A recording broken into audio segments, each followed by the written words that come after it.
बोले जय हिंद बच्चों। देखिए कल आप बंदर का चश्मा पढ़े थे ना, यहाँ से लेकर यहाँ तक पढ़े थे, उसी को हम आगे बढ़ते हैं। देखिए, बंदर एक दिन शहर जा पहुँचा। वहाँ की भीड़ व शोरगुल से वह घबरा गया। किसी तरह बंदर को चश्मे की एक दुकान दिखाई दी। क्या दिखाई दी? एक दुकान दिखाई दी। बंदर दुकान के अंदर घुस गया। आइए आइए बंदर बाबू, कहिए आपको क्या चाहिए? दुकानदार ने उससे पूछा। बंदर ने दुकानदार से कहा, मुझे पढ़ने के लिए एक चश्मा चाहिए। क्या चाहिए? चश्मा चाहिए। दुकानदार बंदर की बात सुनकर मुस्कुराया। मुस्कुराया मतलब हंसा। उसने बंदर को एक बड़ा सा चश्मा लगा दिया। फिर उसने बंदर को एक किताब भी दी। क्या दी? किताब भी दी।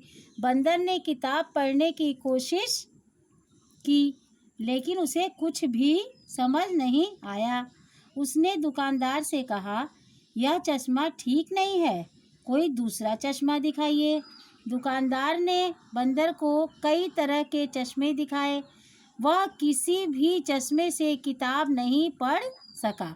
बंदर बोला, आपके सारे चश्मे बेकार हैं। क्या बोला? सारे चश्मे बेकार हैं, कोई भी मेरे काम का नहीं।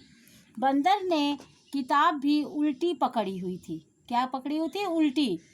दुकानदार ने बंदर से पूछा, क्या आपको पढ़ना आता है?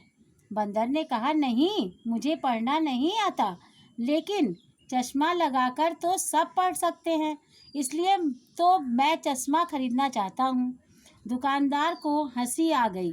उसने बंदर को समझाया, केवल चश्मा लगा लेने से ही किसी को लिखना पढ़ना नहीं आता। चश्मा लगाकर केवल साफ साफ दिखाई देने लगता है।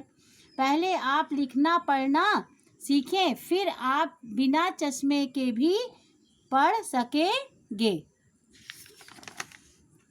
अब देखिए बेटा, आपका ये पूरा कंप्लीट हो गया लेसन। इसको आप अच्छे से फिंगर रख रख के क्लास वर्क में पढ़ेंगे और अच्छे से पढ़ेंगे। लिखना कुछ भी नहीं है, लिखने के लिए आपको हम बाद में देंगे। अब आज की पढ़ाई इतनी है बेटा। जय हिंद बच्चों।